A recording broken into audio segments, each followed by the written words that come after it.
I'm standing on the same platform where it all began, watching another train pull away into the evening light. The station hasn't changed much in 3 years.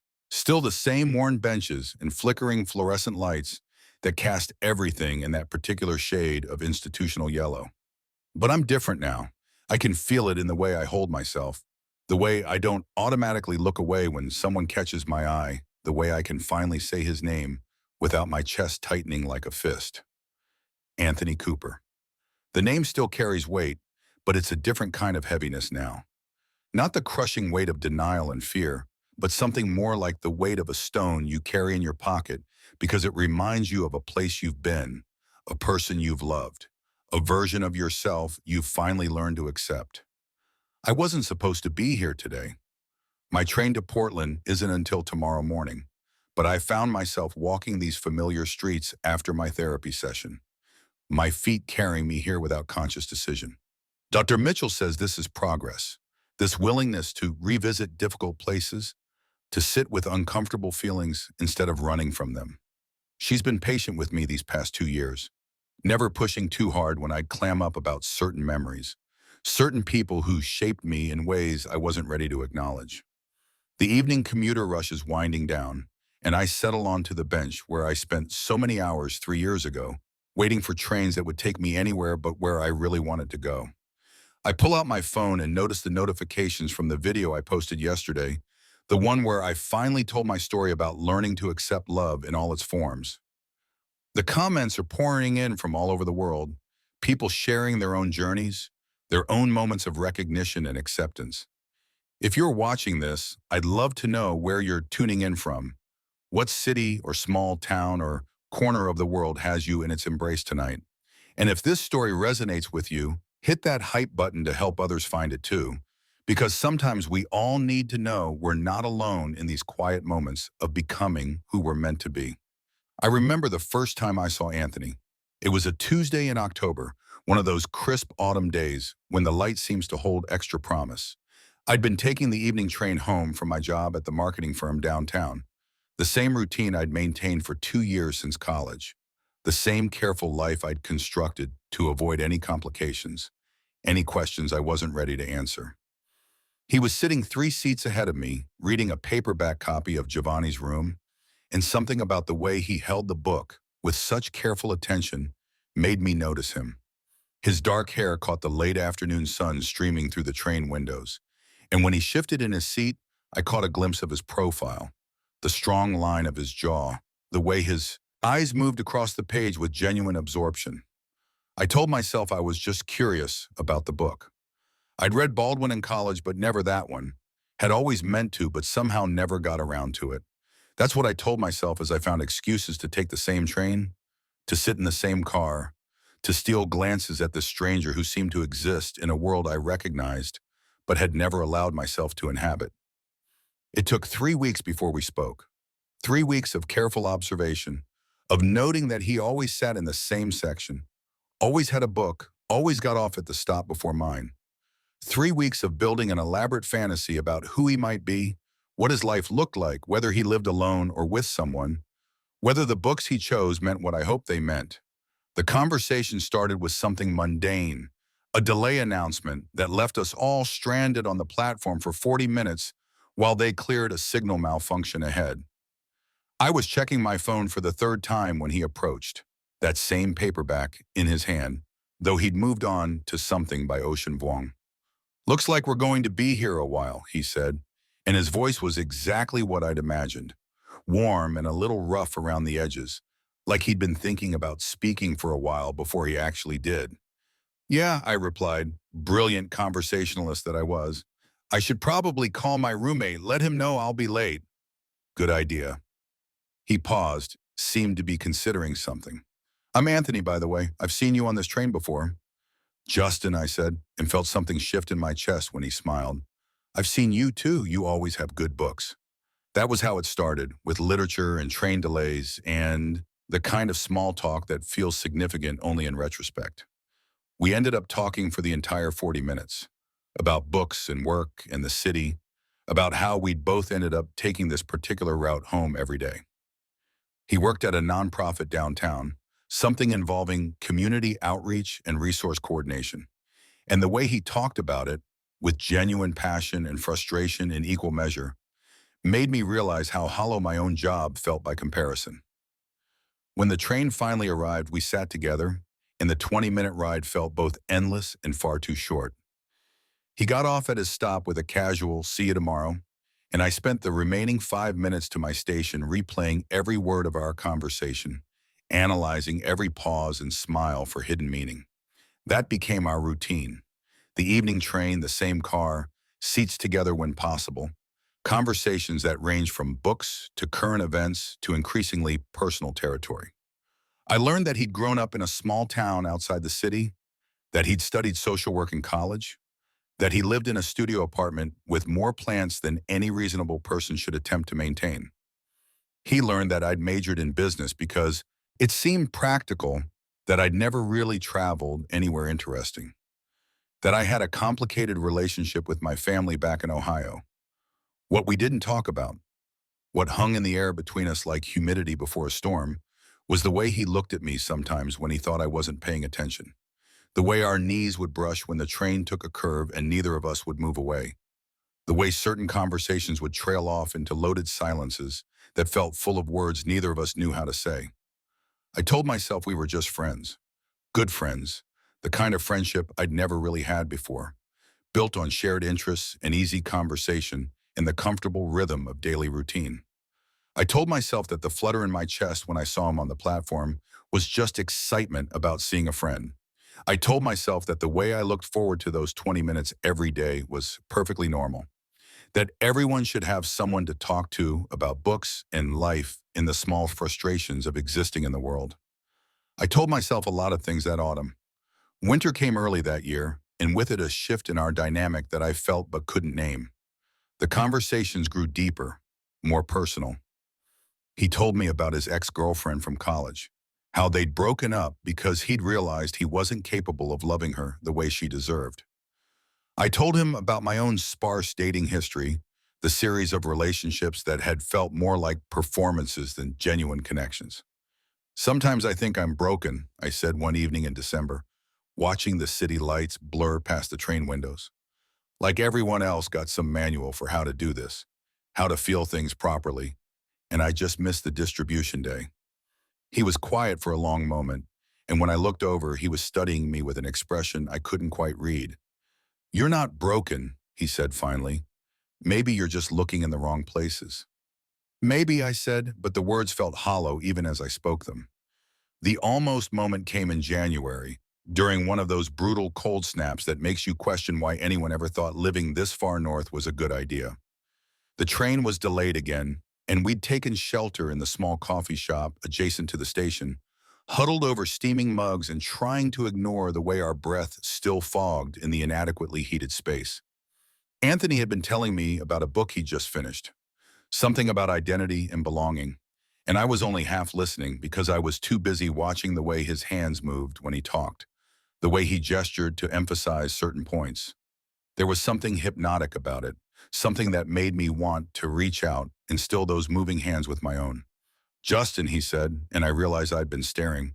"Sorry, I trailed off, not sure how to finish that sentence without revealing too much." "Just what?" His voice was softer now, and when I looked up, he was watching me with that same unreadable expression from before, but intensified somehow, like he was trying to solve a puzzle he'd been working on for months. The moment stretched between us, full of possibility and terror in equal measure.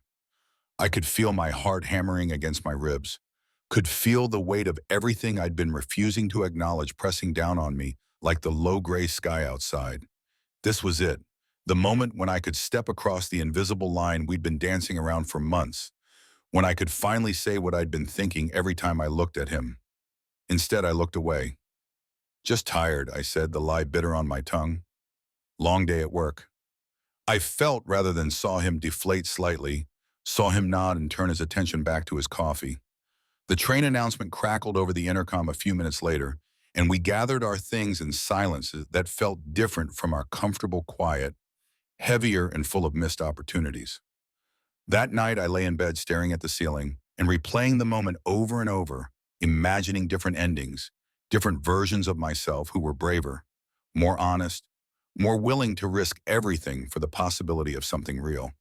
But imagination was easier than action, and by morning I'd convinced myself I'd imagined the whole thing, that the tension I'd felt was one-sided, that Anthony was just being a good friend, and I was reading too much into every gesture and glance. Spring arrived gradually that year, and with it a restlessness I couldn't shake. My job felt more meaningless than ever, my apartment more like a hiding place than a home. I started staying late at the office to avoid the evening train, telling myself I needed to catch up on projects, but really just afraid of facing Anthony after my cowardice in the coffee shop. When I did take our usual train, the conversations felt stilted, careful in a way they hadn't been before. He still smiled when he saw me, still asked about my day and shared stories from his work. But something had shifted. The easy intimacy we'd built over months felt fragile now, like something that might shatter if either of us pushed too hard. I should have said something then, should have acknowledged what had happened, should have been honest about why I'd pulled away. Instead, I did what I'd always done when faced with uncomfortable emotions.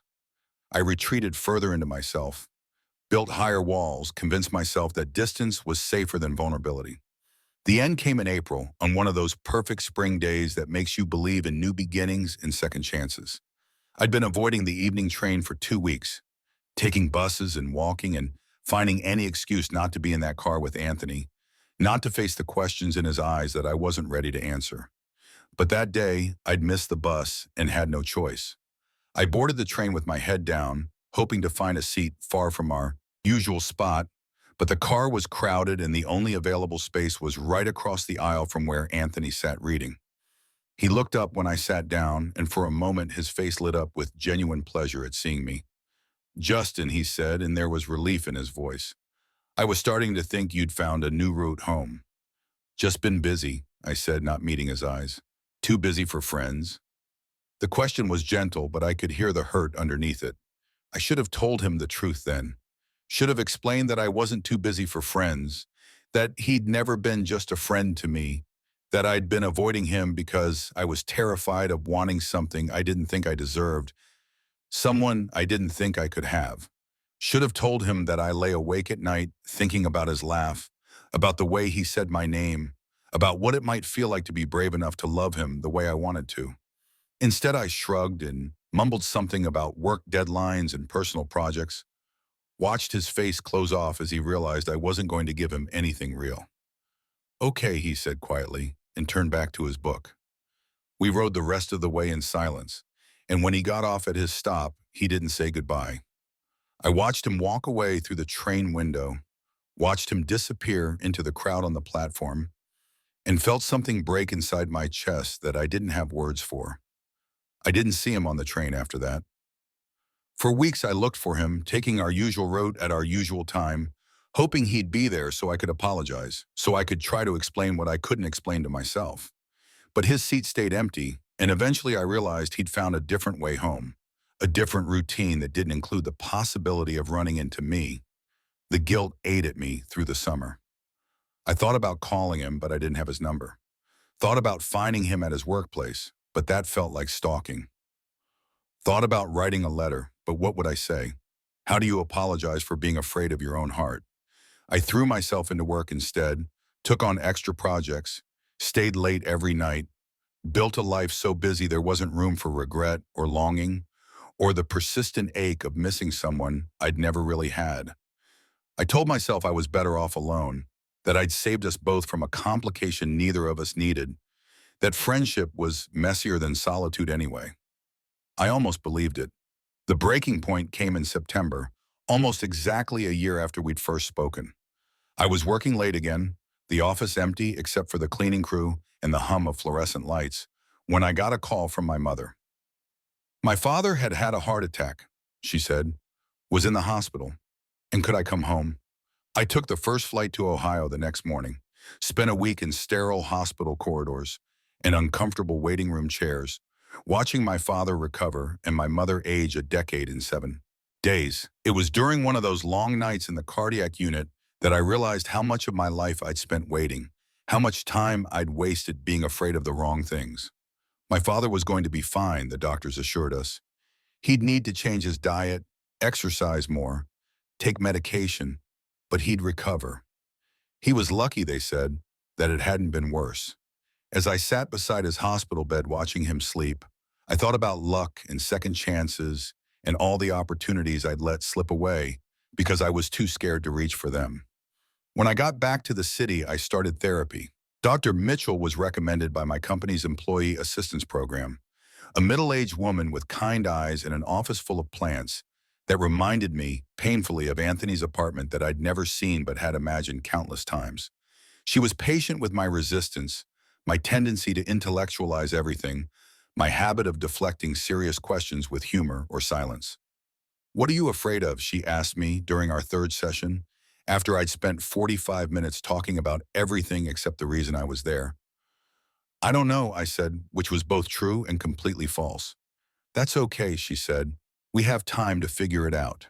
It took months to excavate the layers of fear and shame I'd built up over the years. Fear of rejection, yes, but deeper than that, fear of acceptance. Fear of wanting something and getting it and then losing it. Fear of being seen completely and found lacking. Fear of disappointing people who had expectations of who I should be, who I should love, how I should live. "Tell me about Anthony," Dr. Mitchell said one day in February, after I'd mentioned him in passing for the third time in as many sessions. "There's nothing to tell," I said automatically. "Nothing?" She raised an eyebrow. "You've mentioned him 12 times since we started working together. Usually when we're talking about connection, about intimacy, about the things you want but feel you can't have." I was quiet for a long time, staring at the small succulent on her desk, wondering if Anthony still had all those plants, if he'd managed to keep them alive, if he'd found someone else to share his evening train rides with. "I think I was in love with him," I said finally, the words feeling foreign and familiar at the same time. "I think I've been in love with him since the day we met, and I was too scared to do anything about it." "What were you scared of?" "Everything," I said, and started crying. That was the beginning of the real work, the slow process of untangling the knots I'd tied myself into over the years. We talked about my family, about growing up in a small town where being different felt dangerous, about the messages I'd internalized about what was acceptable and what wasn't. We talked about the relationships I'd had with women, how they'd felt like costumes I was wearing, performances I was giving for an audience I know I couldn't even see. "You're allowed to want what you want," Dr. Mitchell told me one day when I was struggling with a particularly difficult revelation. "You're allowed to love who you love. That's not a privilege you have to earn or a gift you have to deserve. It's just part of being human." It sounds simple when you say it like that, but simple and easy are different things entirely. Learning to accept myself, to stop fighting against parts of my identity I'd been denying for years, was like learning to use a muscle I'd kept deliberately atrophied. It was painful and awkward, and sometimes felt impossible. But slowly, gradually, I started to feel more like myself than I had in years. I thought about reaching out to Anthony countless times during those months of therapy and self-discovery. I drafted emails I never sent, looked him up on social media profiles I never contacted, drove by his old neighborhood hoping to catch a glimpse of him on the street. But I always stopped myself, convinced that too much time had passed, that I'd hurt him too badly, that he'd moved on and forgotten about the strange man from the evening train who'd been too scared to be honest about what he wanted. "What's the worst thing that could happen if you contacted him?" Dr. Mitchell asked during one of our sessions. "He could reject me," I said immediately. "And then what?" "And then I'd be alone." "You're alone now," she pointed out gently. "At least if you try, you'll know." But knowing felt more terrifying than wondering. So I stayed silent and tried to build a life that felt complete without him in it. I changed jobs, leaving the marketing firm for a position at a small nonprofit that focused on LGBTQ plus youth services. The work was meaningful in a way my previous job had never been, and I found satisfaction in helping young people navigate questions I was just learning to answer for myself. I started dating, tentatively at first, then with more confidence as I became more comfortable with who I was and what I wanted. There was George, a teacher I met at a coffee shop, who was kind and patient and helped me understand that intimacy didn't have to be terrifying. There was Eugene, a graphic designer with a laugh that filled rooms and a way of making me feel interesting and funny and worth knowing. But none of them were Anthony. And eventually I had to admit that I was using these relationships as a way to avoid dealing with the unfinished business of my heart. It wasn't fair to them, and it wasn't fair to me. So I stopped dating and focused on the work of becoming someone I could live with, someone I could respect. 2 years into therapy, Dr. Mitchell suggested I might be ready to try reaching out to Anthony. Not necessarily for reconciliation, but for closure, for the opportunity to apologize and make amends for the way I'd handled things. I wasn't sure I was ready, but I also wasn't sure I'd ever feel ready, so I agreed to think about it. That's when I started the video project, the YouTube channel where I talked about identity and acceptance and the messy process of learning to love yourself. It started as a way to practice being honest about my story, to get comfortable with vulnerability in a controlled environment where I could edit out the parts that felt too raw or exposed. The response was overwhelming. Comments from people all over the world who saw themselves in my story, who were struggling with their own journeys of self-acceptance, who needed to hear that they weren't alone in feeling lost and confused and afraid. It was healing in a way I hadn't expected, this connection with strangers who understood the particular pain of hiding from yourself. I think I'm ready, I told Dr. Mitchell during our session last month. I think I'm ready to try to find him. She smiled, the kind of smile that held pride and hope and just a little bit of worry. What changed? I realized that I can't keep living in the past, I said. Either I try to make amends for the mistakes I made, or I accept that some things can't be fixed and move forward anyway. But I can't stay stuck in this limbo where I'm always wondering what might have been. So here I am, on this platform where it all began, finally ready to face the truth of what I lost and what I might still be able to salvage. I've written him a letter, old-fashioned paper and pen, the kind of letter I should have written 3 years ago when I first realized I was in love with him. It's in my jacket pocket now, folded carefully, waiting for the courage to deliver it. The letter doesn't ask for anything he can't give. It doesn't demand forgiveness or second chances or explanations for why he disappeared from our usual train. It just tells the truth, finally and completely, about who I am and how I felt and why I was too scared to say any of it when it mattered.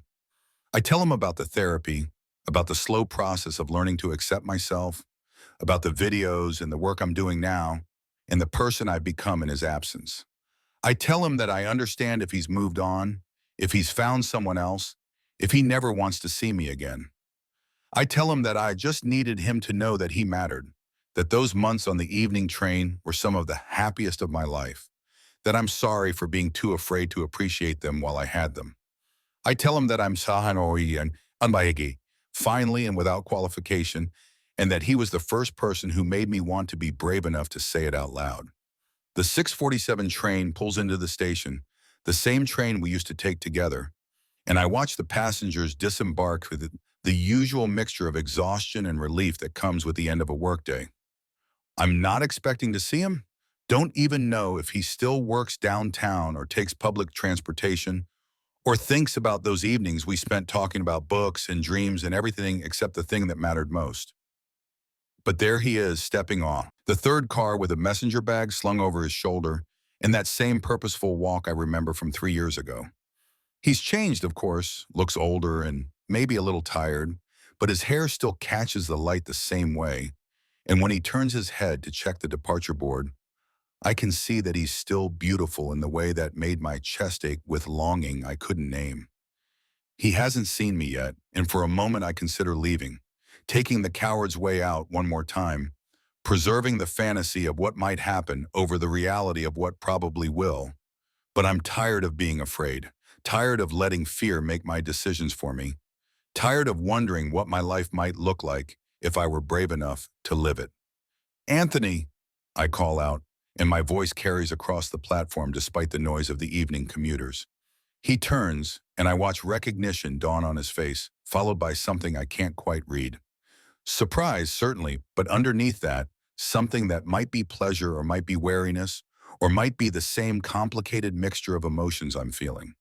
Justin, he says, and hearing my name and his voice again, is like coming home after a long journey to a place you weren't sure would still be there. I walked toward him, my heart hammering against my ribs the same way it did that day in the coffee shop when I was too scared to say what I meant. But I'm different now, older and hopefully wiser, and definitely more honest about who I am and what I want. I wasn't sure you'd still take this train, I say when I'm close enough for conversation. I don't usually, he replies. I've been working different hours, taking the bus most days. But I had a late meeting downtown today. And old habits, you know? Yeah, I say, I know. We stand there for a moment, surrounded by the flow of commuters, but somehow separate from them, existing in our own bubble of shared history and unspoken questions. He looks good, I notice, healthy and settled in a way that suggests he's found his footing in the years since we last spoke. There's a confidence in his posture that wasn't there before, or maybe it was always there, and I was too focused on my own fears to see it. How have you been, he asks, and the question is loaded with 3 years of silence and missed opportunities. Different, I say, which is both insufficient and completely accurate. Better, I think, more honest with myself about things. That's good, he says, and I think I hear genuine warmth in his voice. I'm glad. Anthony, I'm Annie. I start, then stop, not sure how to bridge the gap between small talk and the conversation we really need to have. Yes? I reach into my jacket pocket and pull out the letter, hold it out between us like an offering or a surrender flag. I wrote you something. I know it's probably too little, too late, but I needed you to know some things. Needed to apologize for how I handled everything back then. He takes the letter, his fingers brushing mine for just a moment, and I feel that same electric current I remember from the train, from all those evenings when we sat close enough to touch but never did. You don't have to read it now, I say quickly. You don't have to read it at all if you don't want to. I just needed to give it to you, needed to try to make things right, or at least more honest than I left them. He's studying the envelope, my handwriting spelling out his name in blue ink, and I can't tell what he's thinking. The silence stretches between us, but it's not the comfortable quiet we used to share. This is weighted with expectation and the possibility of rejection, with all the words I should have said years ago finally demanding to be heard. I wondered what happened to you, he says finally, not looking up from the letter. After you stopped taking the train, I mean. I wondered if I'd done something wrong, said something that made you uncomfortable. No, I say immediately. God, no, you didn't do anything wrong. It was all me, all my own fear and confusion and inability to deal with what I was feeling. What were you feeling? The question is quiet, but I can hear the weight behind it. The years of wondering and perhaps hoping and eventually giving up. This is it. The moment I've been preparing for in therapy sessions and late night conversations with myself. The moment when I finally say the truth I was too scared to speak 3 years ago. I was falling in love with you, I say, and the words feel both enormous and simple, like something that should have already been obvious all along. I was falling in love with you, and I didn't know how to handle that, didn't know how to be the person who could love you the way you deserved. He looks up at me then, and I can see surprise in his eyes, but also something that might be recognition, as if he's hearing confirmation of something he'd suspected but never been sure about. I thought maybe, he says slowly, but then you pulled away, and I figured I'd been reading too much into things, seeing what I wanted to see instead of what was actually there. What did you want to see? I asked, though I think I know the answer. Hope I know the answer. Someone who might feel the same way I did, he says simply. Someone who might be brave enough to take a chance on something that felt real and important and worth the risk. The admission hangs in the air between us, 3 years too late, but somehow still alive, still carrying the weight of possibility. I want to reach for him, want to close the distance that's always existed between us. But I don't know if I have the right, don't know if too much time has passed for second chances. Are you? He asks. Brave enough now, I mean. I'm trying to be, I say. Oh, do you be? I say. I'm trying to learn how to be the person I should have been then. The person who doesn't let fear make all the decisions. He nods, understanding in a way that makes my chest tight with gratitude and longing. It's hard, he says, being brave, especially when you've spent so long being careful. Yeah, I agree. But I'm tired of being careful. I'm tired of protecting myself from things that might actually make me happy. Justin, he says, and my name in his voice still sounds like coming home. I need to tell you something. My heart sinks because I recognize that tone, the gentle preparation for disappointment, for the revelation that I'm too late, that he's moved on, that the window for this conversation closed years ago when I was too scared to walk through it. Okay, I say, trying to prepare myself for whatever comes next. I'm seeing someone, he says, and the words hit me like a physical blow, even though I knew they were coming, even though I have no right to be surprised or hurt by them. Oh, I say, and it comes out smaller than I intended. That's good. I'm glad you found someone. His name is Joshua, Anthony continues, and I notice the pronoun. File it away as information that feels both relevant and completely beside the point now. We've been together for about a year. It's serious. That's really good, I say again. And I mean it, even as it breaks something inside me that I thought was already broken. You deserve to be happy. So do you, he says gently, and I can hear the kindness in his voice. The same kindness that made me fall in love with him in the first place. We stand there for a moment, letting the reality of the situation settle between us. I'm too late, just as I feared, just as some part of me expected.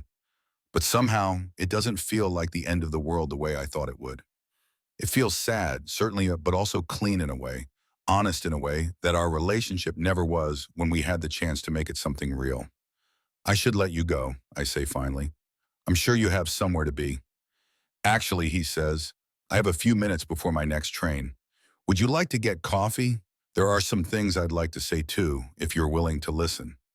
We walk to the same coffee shop where we almost had our moment 3 years ago, where I was too scared to cross the line from friendship into something more honest and complicated and real. It looks exactly the same, down to the chip paint on the door and the hand-lettered menu board that never seems to change. We order our drinks, the same things we used to get, and find a table in the corner where we can talk without being overheard. I want you to know, Anthony says after we've settled in with our coffee, that I don't regret those months on the train, even though they ended badly, even though we never figured out how to be honest with each other. They were important to me. They were important to me too, I say, more important than I knew how to handle at the time. I could tell you were struggling with something, so he continues. I could see it in the way you'd look at me sometimes, like you wanted to say something but couldn't find the words. I wanted to help, wanted to make it easier for you somehow, but I didn't know how without pushing too hard. You were perfect, I tell him, and I mean it. You were patient and kind and everything I needed, and I was just too scared to let myself have it. I wasn't perfect, he says with a small smile. I was scared too, scared of misreading the situation, scared of ruining our friendship by wanting more than you were ready to give. We were both scared, I agree.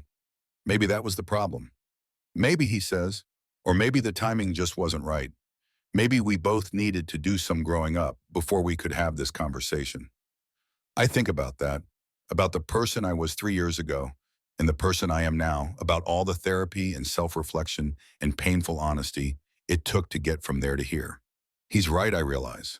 The person I was then wouldn't have been capable of this conversation, wouldn't have been able to sit across from someone I loved and accept that love doesn't always mean possession, that caring about someone sometimes means being happy for them, even when their happiness doesn't include you.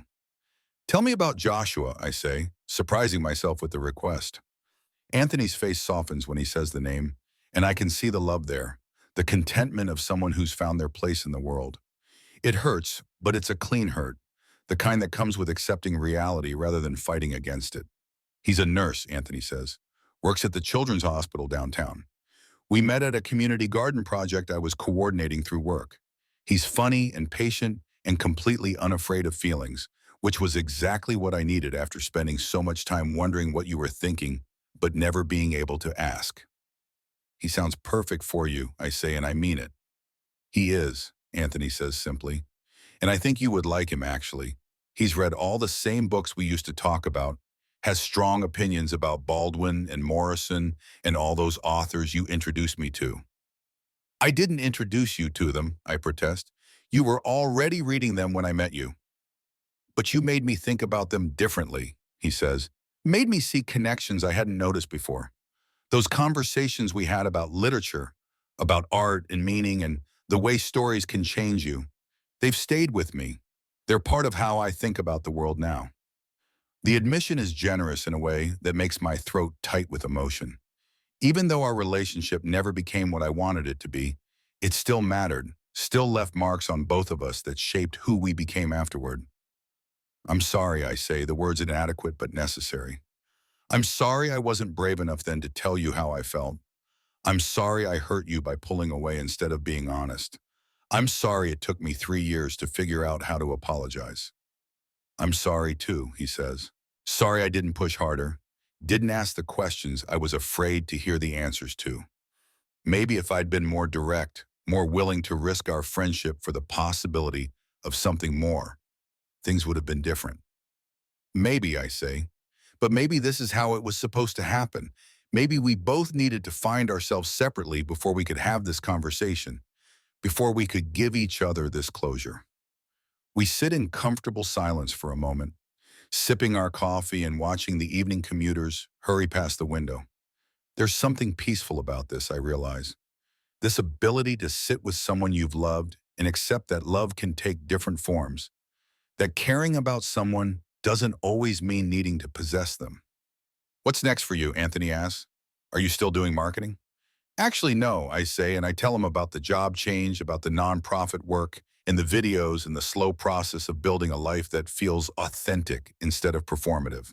He listens with genuine interest, asks thoughtful questions, and I'm reminded of why I fell in love with him in the first place. This quality of attention he gives, this way of making you feel heard and understood. That sounds amazing, he says when I finish. It sounds like you found your calling. I think I have, I agree. It feels good to do work that matters, to help people who are struggling with some of the same things I struggled with.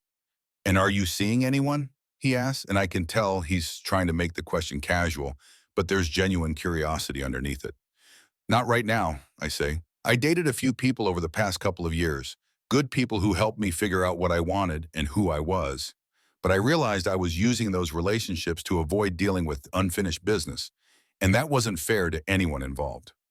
Unfinished business like this conversation? He asks. Like this conversation, I confirm. Like learning to be honest about my feelings, even when honesty is scary or inconvenient or 3 years too late. He nods, understanding in that way he always did, and I feel a wave of gratitude for this moment, for the chance to say the things I should have said years ago, for his willingness to listen and forgive and help me find closure. I should probably head home, he says eventually, glancing at his watch. Joshua's making dinner, and I promised I'd be back by 8. Of course, I say, and I stand when he does, both of us gathering our things with the careful choreography of people who know this conversation is ending. Outside the coffee shop, we pause on the sidewalk, neither of us quite ready to say goodbye, but both knowing we need to. The evening air is cool and crisp, full of the promise of spring, and I can hear the distant sound of trains arriving and departing, carrying people toward whatever waits for them at home. Thank you, I say, for this, for listening, for being so gracious about everything. I know I didn't deserve your kindness, but I'm grateful for it. You did deserve it, he says firmly. You deserved kindness then, and you deserve it now. We all deserve forgiveness, especially from ourselves. I'm working on that, I say. The self-forgiveness part. It's the hardest part, he agrees, but you'll get there. You're already most of the way there, I think. He reaches into his jacket pocket and pulls out the letter I gave him, still unopened. For a moment, I think he's going to give it back, and I prepare myself for that final rejection, that confirmation that some things are better left unread. Instead, he holds it carefully, like something precious. I'm going to read this, he says. Maybe not tonight, but soon. I want to know what you needed to say. Want to understand the whole story. Okay, I'd say, touched by his willingness to engage with my words, even though they can't change anything between us. And Justin, he says, stepping closer, close enough that I can smell his cologne, the same scent I remember from those evenings on the train. I want you to know that what we had, those months of friendship and almost something more, they weren't wasted. They mattered. They helped me understand what I was looking for, what I needed in a partner. In a way, they led me to Joshua, led me to the kind of love I'm capable of giving and receiving. I'm glad, I say, and I mean it completely. I'm glad something good came from all of it. Something good came from all of it for you too, he says. Look at who you've become, the work you're doing, the way you're helping other people find their way. That's not nothing. That's everything. He hugs me then, a brief but genuine embrace that feels like forgiveness and closure in the end of one story and the beginning of another. When he pulls away, he's smiling, and I can see in his face the friend I fell in love with, the person who made me want to be braver than I knew how to be. Take care of yourself, he says. You too, I reply. Give my regards to Joshua. Tell him he's lucky to have you.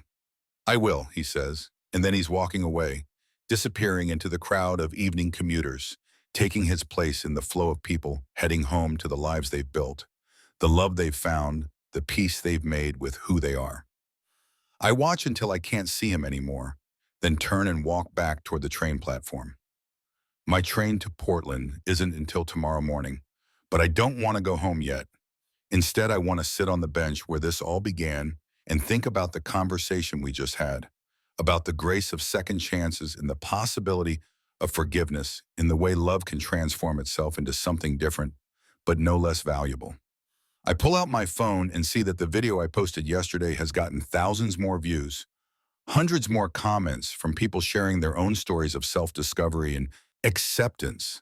There's something beautiful about this, I think, this web of connection between strangers who recognize themselves in each other's struggles, who find comfort in knowing they're not alone in the messy work of becoming who they're meant to be. I start typing a response to some of the comments, thanking people for sharing their stories, offering encouragement to those who are still struggling with acceptance, celebrating with those who found their way to the other side. This is my calling, I realize, this work of helping people navigate the path I've walked, of being the voice I needed to hear when I was lost and afraid and convinced I was broken beyond repair. The 8:15 train pulls into the station, and I watch the passengers board, each of them carrying their own stories, their own struggles, their own hopes for what waits at the end of the line. I think about Anthony, probably on a different train by now, heading home to Joshua and the life they've built together. I think about the letter in his pocket, the words I finally found the courage to write, the truth I finally learned to speak. I'm not sad, I realize. I'm grateful. Grateful for those months on the evening train, for the friendship that taught me what it felt like to connect with someone, for the love that showed me who I was even when I wasn't ready to accept it. Grateful for the pain that pushed me toward growth, for the therapy that helped me understand myself, for the work that gives my life meaning and purpose. Most of all, I'm grateful for this moment, sitting on a train platform as the sun sets over the city, finally at peace with who I am and what I want and the choices I've made. I'm 31 years old, and I'm gay, and I'm proud of the journey that brought me here, proud of the person I've become, proud of the love I'm capable of giving and receiving. The train doors close, and the 8:15 disappears into the tunnel, carrying its passengers toward whatever waits for them at home. I stay on the bench a little longer, watching the platform empty, feeling the quiet satisfaction of a story that's finally found its ending, a conversation that's finally been had, a truth that's finally been spoken. Tomorrow, I'll take the train to Portland for a speaking engagement at a conference for LGBTQ plus youth workers. I'll talk about identity and acceptance and the long journey towards self-love. And maybe someone in the audience will hear something they need to hear, will recognize themselves in my story, will find the courage to start their own journey toward authenticity. But tonight, I'm exactly where I need to be, on this platform where it all began, no longer waiting for a train to take me somewhere else, no longer running from the truth of who I am. Tonight, I'm just grateful to be here, grateful to be myself, grateful to finally understand that love, in all its forms, is always worth the wait.